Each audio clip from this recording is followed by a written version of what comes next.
Okay, this ought to be interesting. So this one is plus size model feels discriminated against by airplane aisles.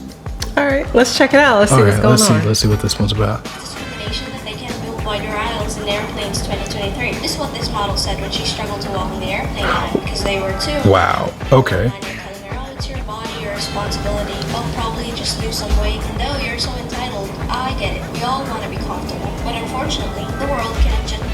Well, what's interesting about this is that they are really narrow aisles. Yeah. They're definitely narrow aisles, and the seats are even worse where you sit down and they're barely enough for the average size person. I'm 6'2", and I barely have any real leg room or space at all. And not to mention if you have luggage, but I think there's a limit to how wide they can make the aisles.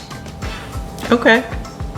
Fair enough. Yeah, the aisles are very standard. They're just for average people. Right.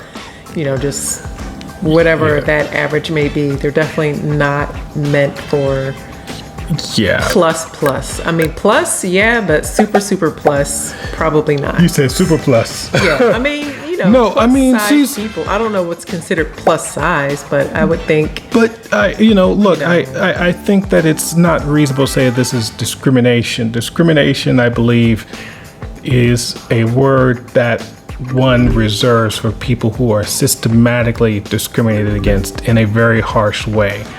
You throwing it out for individuals just because the aisle is a little bit too narrow for you that's a little bit much. It's like saying that the aisle is discriminating against someone who might be too tall. Yeah. If you're 7 feet tall, then maybe it's going to be way too tall for you. Yeah. Or if you're really short, it's going to be difficult for you to put your luggage inside of a bin. They're made for average people.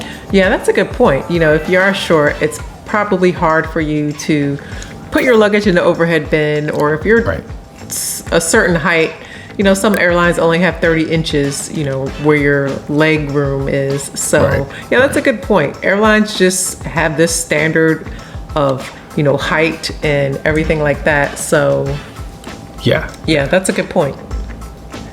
Just for each and every single one of us. We were all meant to struggle, and it's our responsibility to decide how to face them. Honestly, it's discrimination that they can't build wider aisles. Yeah. That was interesting. I don't know if I have anything else to say about it, but I think you have to be careful about what we call discrimination. I think really a better way of looking at it is that it was inconvenient.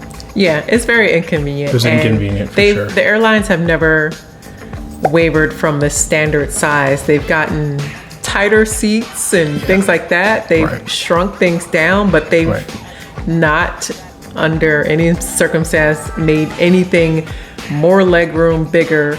I mean, even business class, first class. Well, she was in business class. Was she in business class? That's where she was walking. So even business class class was too small. Okay, So I mean, look, I get it. Everything's small, but look, you're kind of going beyond the pale here. But okay, anyway, good video. At the end of the day, I don't really have anything else to say about it. What about you?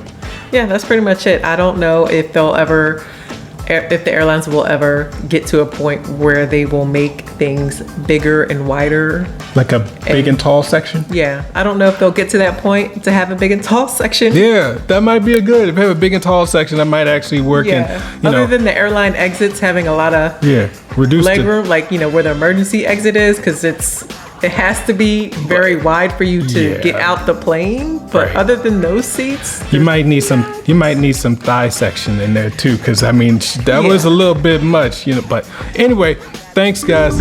Let us know what you think. Thanks for watching. All right.